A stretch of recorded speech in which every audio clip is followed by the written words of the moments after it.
우리 다니엘서에 보면 이런 이야기가 나옵니다.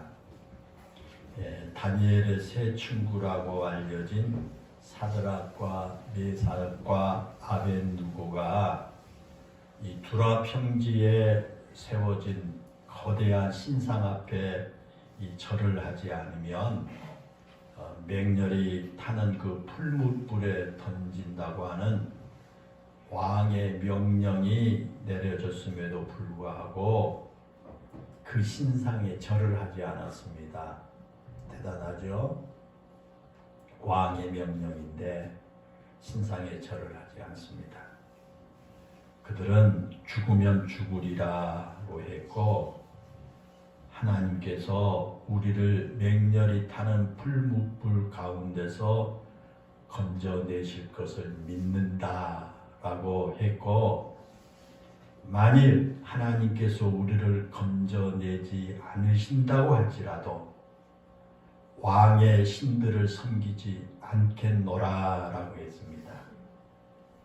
그러다가 결국 그들이 평소보다 7배나 더 뜨거운 풀무불에 던지고 말았습니다. 그러나 그 샘물도 녹이는 그런 뜨거운 풀무불에 던져진 그 세 사람이 머리털 하나 상하지 아니하고 살아나게 됐습니다. 이런 내용을 여러분 그 주일학교 때부터 많이 들었죠? 또한 다니엘에게도 그런 기적이 일어났습니다. 다니엘이 다리오 왕에 의해 국무총리로 발탁됐습니다. 그러나 그를 시기하는 사람들이 다니엘이 매일 하루에 3번씩 예루살렘을 향해서 하나님께 기도한다는 그런 사실을 알고 나서 다니엘을 참소하기 위해 한 달 동안 왕 외에 다른 어떤 신에게나 사람에게 기도해서는 안 된다라고 하는 기도의 금지령을 내리게 했습니다. 만약에 그것을 어기면 누구든지 사자굴에 던져서 사자밥이 되게 하겠다라고 한 것입니다. 그런데 다니엘의 그런 조서가 내렸음에도 불구하고 평소에 하던 그대로 하나님께 기도했습니다. 그래서 사자굴에 던져지게 된 것입니다. 그리고 사자굴에서 하룻밤을 지내게 되었지만 다니엘이 사자에게 잡혀 먹히지 않고 살아났습니다. 그러자 다음날 새벽 일찍 그 사자굴에 찾아온 다리오 왕에게 다니엘이 말하기를 나의 하나님이 이미 그의 천사를 보내어 사자들의 입을 봉하셨으므로 사자들이 나를 상하지 못하게 하였습니다 라고 했습니다. 하나님께서 천사를 보내서 신실한 믿음의 사람 다니엘을 사자로부터 보호해 주셨다라고 하는 고백인 겁니다. 여러분 이처럼 죽는 한이 있더라도 금신상에 절하지 않고 믿음으로 살려고 발버둥을 치던 그런 사드락과 메삭과 아벤누고와 사자굴에 던져진다고 할지라도 하나님께 기도한 것을 포기하지 않겠노라고 했던 그 다니엘처럼 지금도 믿음으로 살려고 하는 사람들을 하나님께서 반드시 붙들어 주시고 은혜를 베풀어 주실 것입니다. 그런데 여러분, 우리가 신앙생활을 하면서 앞에서 말씀을 드린 그런 기적 같은 일만 일어난다면 얼마나 좋겠어요. 그렇죠? 여러분들이 오늘 교회에 와서 예배드리고 이제 돌아갑니다. 여러분이 생활하는데 여러분의 삶에 앞에서 말씀을 드린 대로 사드락, 메삭, 아벤누고 이 다니엘 이런 게 있었던 기적이 여러분들 삶에도 그 기적만 일어난다면 얼마나 좋겠습니까? 바라기는 2023년 여러분의 삶에 그런 기적 같은 일들이 일어나기를 소망합니다.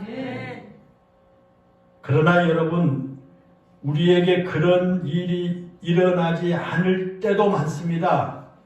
어쩌면 우리에게 그런 기적이 일어나지 않을 때가 더 많습니다.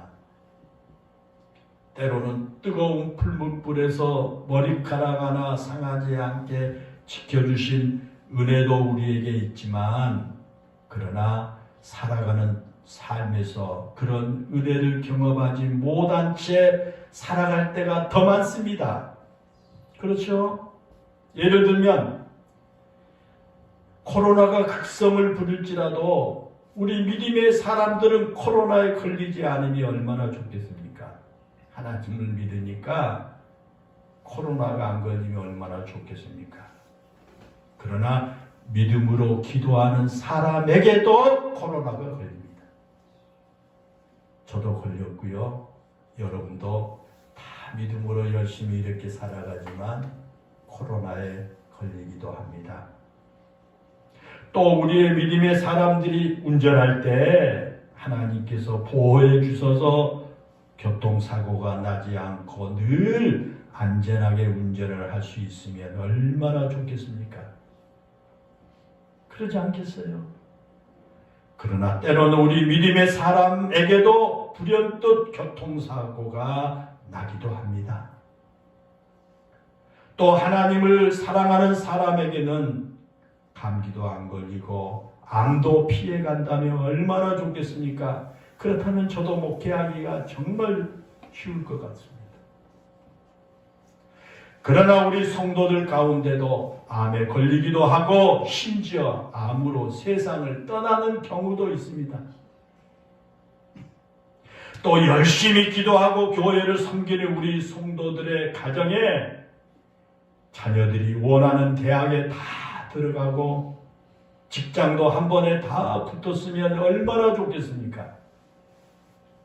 그러나 우리가 아무리 열심히 기도하고 하나님을 위해 봉사할지라도 대학에 낙방한 자녀로 인해서 마음 아파해야 하고 직장을 구하지 못한 자녀로 인해서 근심하기도 하는 것입니다.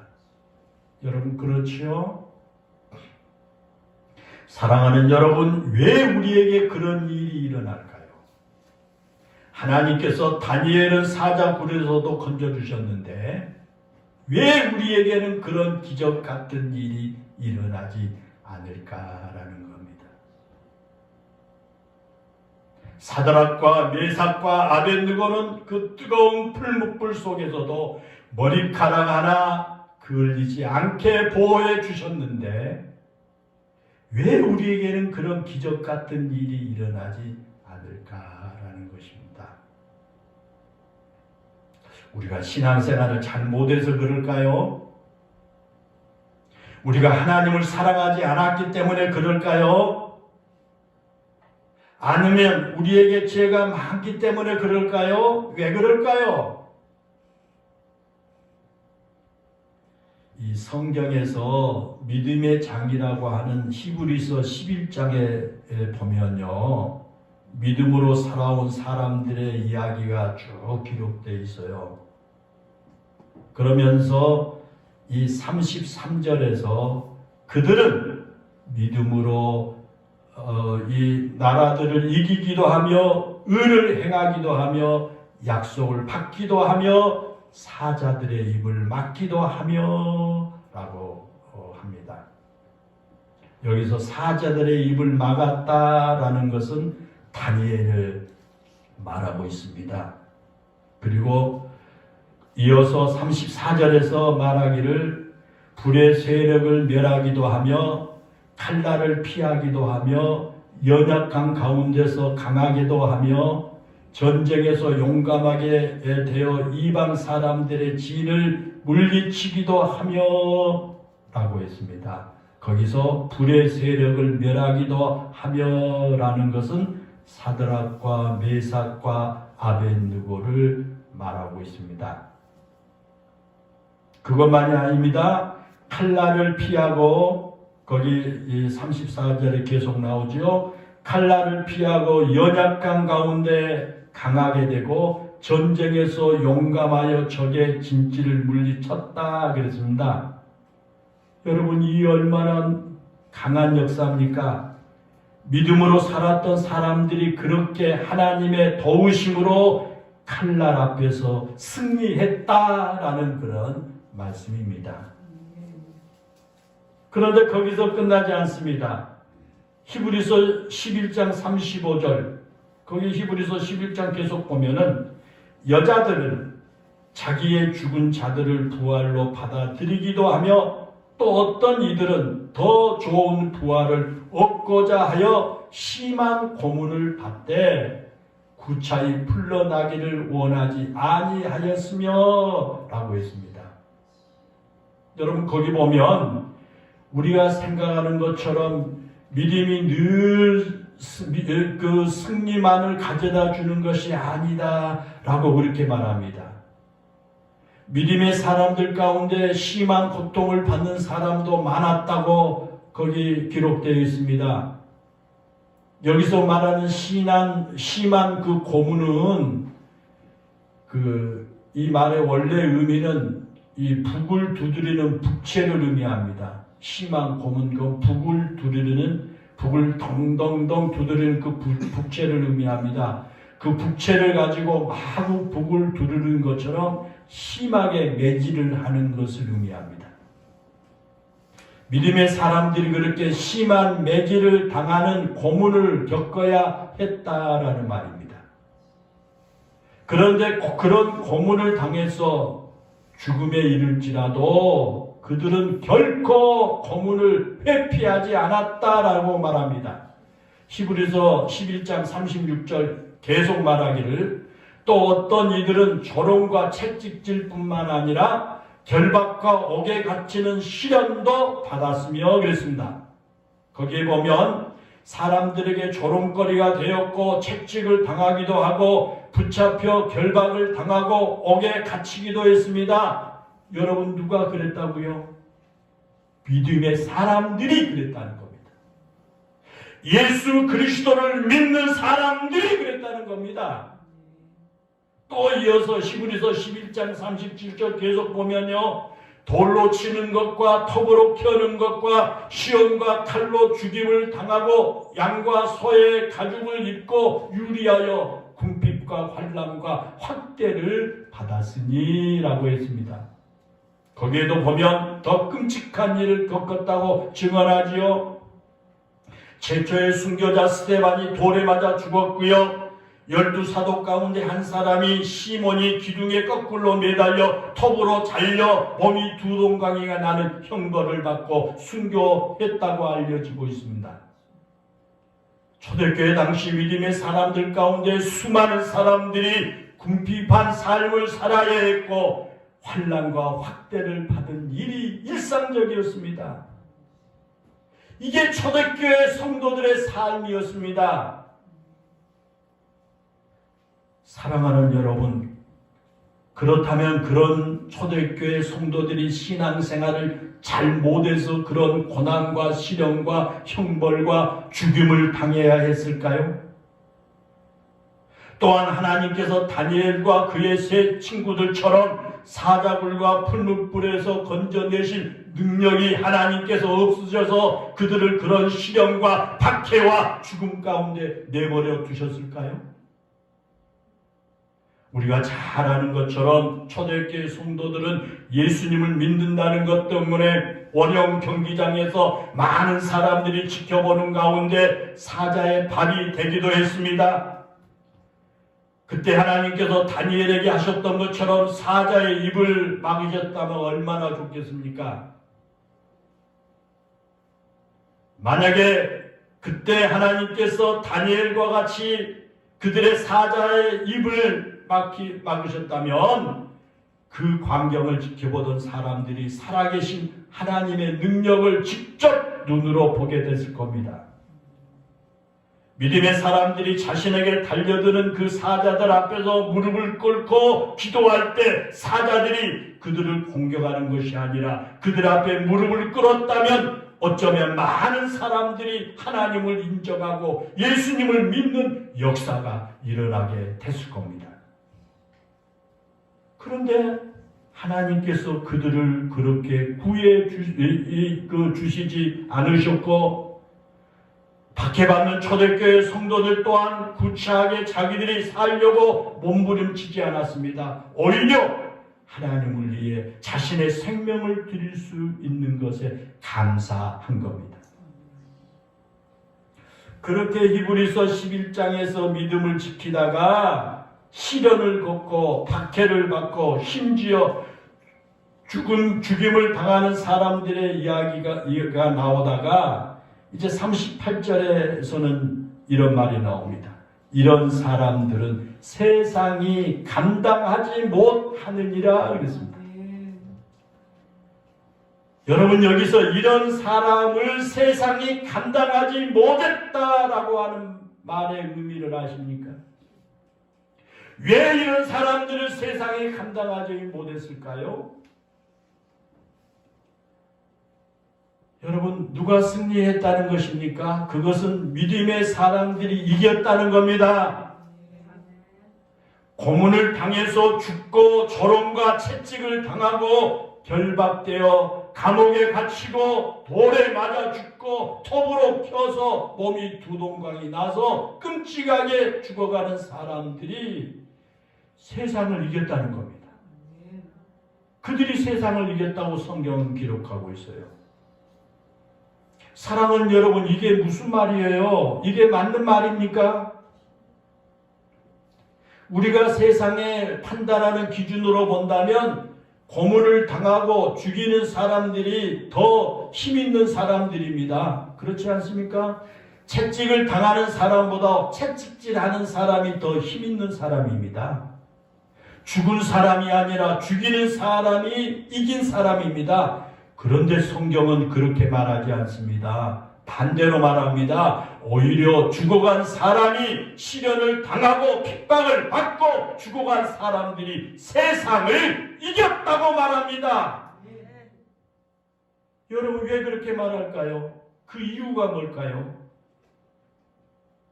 사실 우리는 이 세상의 가치로만 생각하려고 하는 경향이 있습니다. 믿음 생활을 한다고 하면서도 이 세상의 가치로만 뭐든지 생각하려고 합니다. 그래서 힘 있는 사람이 이기고 무기력하게 당하는 사람은 실패자다 그렇게 생각합니다. 그러나 성경은 그렇게 말하지 않습니다. 때로는 져주는 사람이 더 강한 사람이라고 말합니다. 때로는 희생하는 사람이 더 복된 사람이라고 말합니다. 때로는 죽은 사람이 승리자라고 말합니다. 여러분 왜 그럴까요? 왜 그렇게 성경에 그렇게 기록되어 있을까요? 우리는 이렇게 질문을 바꿔서 말할 수가 있습니다. 왜 하나님께서 자신의 모든 백성들에게 다니엘과 같은 그런 기적을 베푸시지 않을까? 성경에 다니엘에게 행하셨던 기적이 나와 있는데 왜 하나님께서 모든 성도들에게 다니엘과 같은 그런 기적을 베푸시지 않느냐는 겁니다. 사드락과 메삭과 아벳느고처럼 왜 우리를 시련과 고난의 풀무불 속에서 건져내 주시지 않으시냐라는 겁니다. 분명한 것은 하나님께 능력이 없어서 그러신 것이 아닙니다. 하나님께서 자신의 백성들을 죽음의 위협으로부터 건져내실 만한 능력이 없으시기 때문에 자신의 백성들이 죽음의 자리에 이르렀는데도 개입하지 않으신 것이 절대 아닙니다. 아니 자신의 백성들이 고난을 당하고 시련을 겪고 궁핍한 것을 바라보시면서 그것을 즐기시는 것은 더더욱 아닙니다. 그렇다면 여러분, 왜 우리 성도들에게 그런 어려운 일들이 일어날까요? 왜 그럴 때 하나님께서 개입하지 않으실까요? 왜 우리에게 그런 고통 가운데 있는 것을 그대로 두고만 보고 계실까요? 물론 하나님께서도 자신의 백성들이 고통을 당하는 것을 결코 좋아하지 않습니다. 자신의 백성들이 복되게 살아가는 것을 하나님 기뻐하십니다. 그리고 그렇게 복 주시기를 하나님 좋아하십니다. 그런데 여러분, 하나님께서 우리가 건강하게 사는 것보다 더 하나님이 원하신 게 있습니다. 우리가 질병에서 치료받는 것보다 더 원하신 것이 있습니다. 그것은 우리가 하나님 안에 거하는 겁니다. 우리가 하나님과 아름다운 관계를 맺으며 사는 것입니다. 이것이 바로 우리 신앙생활의 핵심입니다. 가장 중요한 겁니다. 우리가 건강하게 사는 것보다, 우리가 질병을 치료받는 것보다 하나님께서 더 원하신 것은 저와 여러분들이 하나님 안에 거하는 겁니다. 하나님과 아름다운 관계를 맺고 사는 것을 하나님 원하십니다. 우리는 성경을 통해서 많은 기적이 일어난 것을 볼 수 있습니다. 예수님께서도 이 땅에 사시면서 많은 기적을 베푸셨습니다. 복음서에 보면 병자를 고치시고 귀신 들린 자에게서 귀신을 쫓아내셨죠. 앞을 보지 못한 자를 보게 하셨고요. 배고픈 자들에게 오병이어의 기적으로 풍족하게 먹여주셨죠. 심지어 죽은 자를 살려주셨습니다. 그런데 여러분, 성경은요, 그런 기적을 표적이라고 표현하죠. 표적이라고 표현합니다. 거기 표적이라고 하는 말은요, 그것이 목적이 아니라 그것을 통해서 더 중요한 것을 보게 하신 것을 말합니다. 그게 표적입니다. 쉽게 설명하면 병든 자를 고치시는 것이 목적이 아니라 병든 자를 고치신 것을 통해서 더 중요한 것을 보게 하신 것, 그게 표적입니다. 그래서 성경의 표적이라고 말합니다. 다시 말하면 더 중요한 것을 가르치시기 위한 방편이다 라고 하는 그런 말씀입니다. 그렇다면 여러분, 병고침을 받는 것보다 더 중요한 것이 무엇일까요? 귀신이 쫓겨나가는 것보다 더 중요한 것이 무엇이겠습니까? 배고픔에서 벗어나는 것보다 더 중요한 것이 무엇이겠습니까? 그것은 바로 예수님을 나의 구주로 삼고 사는 겁니다. 예수님을 우리의 주인으로 고백하며 예수님을 주인으로 모시고 사는 겁니다. 다시 말하면 예수님 안에 거하는 겁니다. 그것이 우리에게 더 중요합니다. 병 고치는 것보다, 배고픔에서 벗어나는 것보다 우리에게 더 중요한 것은 예수님 안에 거하는 겁니다. 예수님을 나의 주인으로 고백한 겁니다. 예수님을 나의 주인으로 모시고 사는 것이 더 중요합니다. 그래서 병 고치고 여러 가지 기적을 표적이라고 그렇게 말한 겁니다. 그것은 목적이 아니라 하나의 방편이다라는 겁니다. 오늘 우리가 요한복음 15장 1절부터 6절을 읽었습니다. 이 본문에서 예수님께서 자신을 이 참포도나무라 그렇게 말씀하지요. 예수님 자신을 본문에 참포도나무라 그렇게 말씀하십니다. 그러면서 우리를 그 포도나무에 붙어 있어야 할 가지다 그렇게 말씀합니다. 이 가지는 포도나무 줄기에 붙어 있을 때만 살아있는 존재가 됩니다. 가지가 포도나무에서 떨어지는 순간에 그 가지는 죽게 됩니다. 마찬가지로 우리가 예수님 안에 있지 않으면 우리는 살아있는 존재가 아닙니다. 그래서 오늘 본문 4절에서 내 안에 거하라고 말한 겁니다. 내 안에 거하라. 예수님께 붙어 있으라. 그 말이에요. 내 안에 거하라. 나도 너희 안에 거하리라. 가지가 포도나무에 붙어 있지 아니하면 스스로 열매를 맺을 수 없음 같이 너희도 내 안에 있지 아니하면 그러하리라 말씀합니다. 사랑하는 여러분, 그렇습니다. 우리는 예수님 안에 거해야 하는 하나님의 사람들입니다. 하나님의 사람들이 예수님 안에 머물러 있어야 합니다. 예수님 안에 머물러 있지 않으면 버려진 가지와 같은 존재가 되고 맙니다. 본문 6절에 보면 사람이 내 안에 거하지 아니하면 가지처럼 밖에 버려져 마르다니 라고 말하고 있습니다. 예수님 안에 거하지 않으면 버려져 말라 비틀어진 가지와 같은 존재가 되고 만다라는 겁니다. 그리고 오늘 본문에서 또 하나 중요한 내용이 기록되어 있습니다. 그것은 뭐냐면 가지인 우리가 포도나무 줄기인 예수님께 붙어 있어 많은 열매를 맺기 위해서는 가지치기를 하신다 그 말입니다. 여러분, 지금 좀 시골에 내려가게 되면 과수원에 가지치기 지금 좀 많이 합니다. 본문 2절 한번 보십시오. 물은 내게 붙어 있어 열매를 맺지 아니하는 가지는 아버지께서 그것을 제거해 버리시고 물은 열매를 맺는 가지는 더 열매를 맺게 하려 하여 그것을 깨끗하게 하시느니라 그랬습니다. 더 많은 열매를 맺게 하기 위해서 필요 없는 가지와 열매 맺음에 도움이 되지 않는 가지는 다 잘라내신다 그 말입니다. 필요 없는 가지는 깨끗하게 다 가지치기를 하신다라는 겁니다. 사랑하는 여러분, 예수님이 하신 이 말씀이 우리에게도 똑같이 해당이 됩니다. 우리도 살아가면서 가지치기를 당한 것처럼 때로는 우리도 아픔의 과정을 거치기도 합니다. 때로는 고통의 순간을 겪어야 할 때도 있습니다.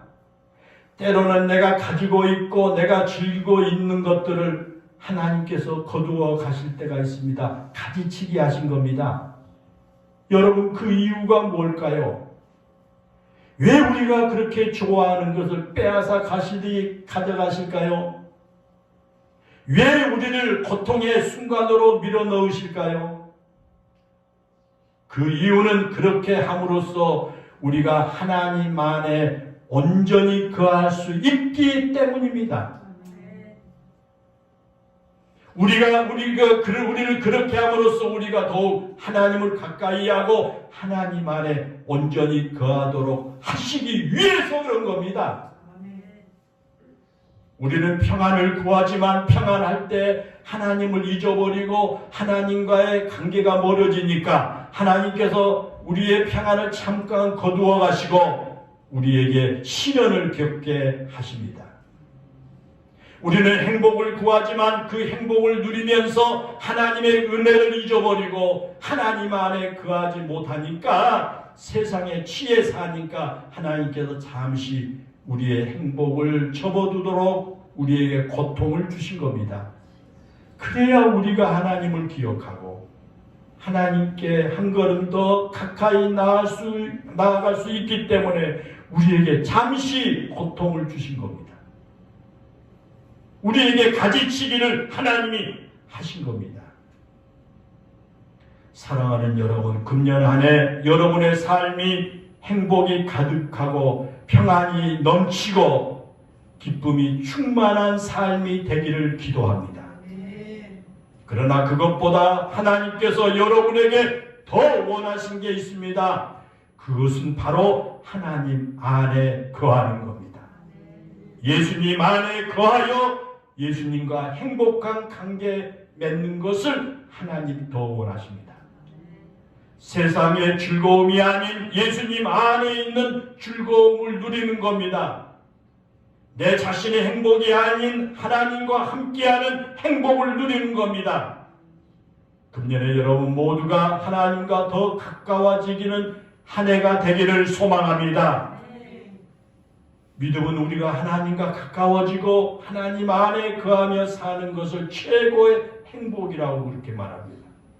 우리가 믿음으로 산다는 것은 하나님을 가까이 하고 하나님 안에 거하며 사는 것보다 행복이 없음을 알고 사는 것이 바로 믿음으로 사는 겁니다. 하나님을 가까이 하기 위해서 그리고 하나님 안에 온전히 거하며 살기 위해 때로는 우리가 고난이 있을 때도 있습니다. 우리는 그 고난을 두려워하지 않습니다. 때로는 욥과 같은 시련이 있을지라도 하나님 안에 거하며 살고 싶은 거룩한 갈망 때문에 우리는 그 시련 앞에서도 좌절하지 않습니다.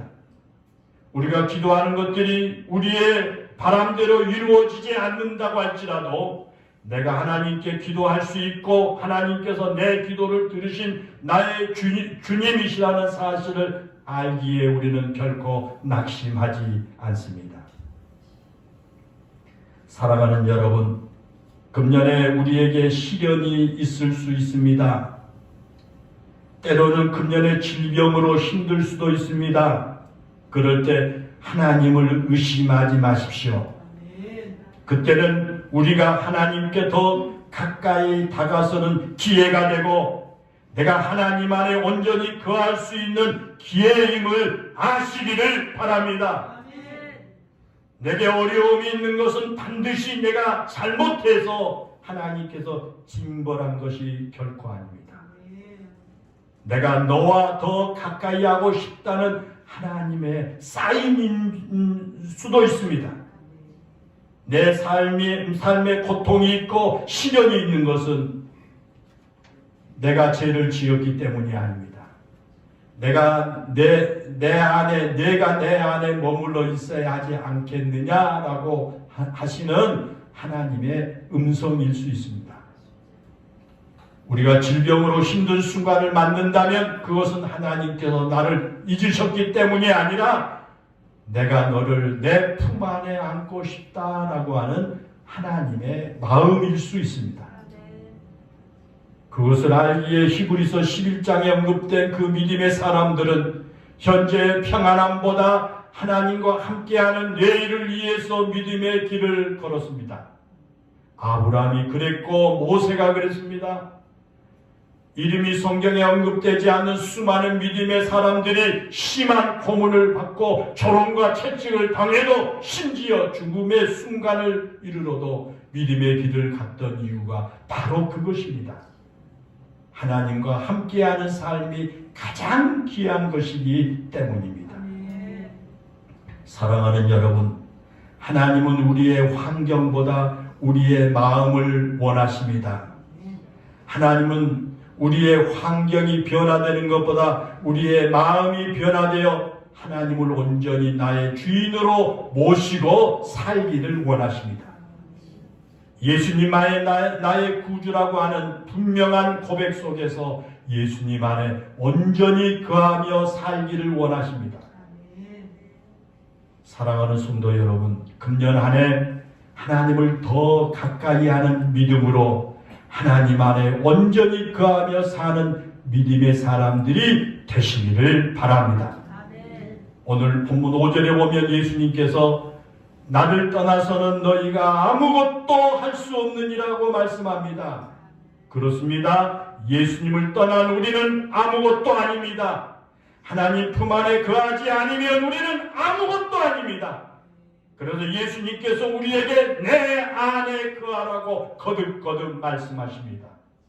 이것이 우리를 향한 예수님의 간절한 마음입니다. 이것이 바로 신앙생활의 핵심입니다. 금년 한 해 부디 신앙생활의 핵심을 잘 지키며 사시기를 바랍니다. 하나님 안에 거하며 사시기를 바랍니다. 예수님 안에 거하는 삶을 사시기를 바랍니다. 그것이 우리에게 최고의 축복인 줄로 믿습니다. 기도하겠습니다. 은혜롭고 감사하신 아버지 하나님, 금년 안에 사랑하는 우리 영일교회 모든 성도들에게 온전한 믿음의 핵심을 알고 우리 신앙생활의 핵심을 잘 지키며 살아가는 한 해가 되게 해 주옵소서.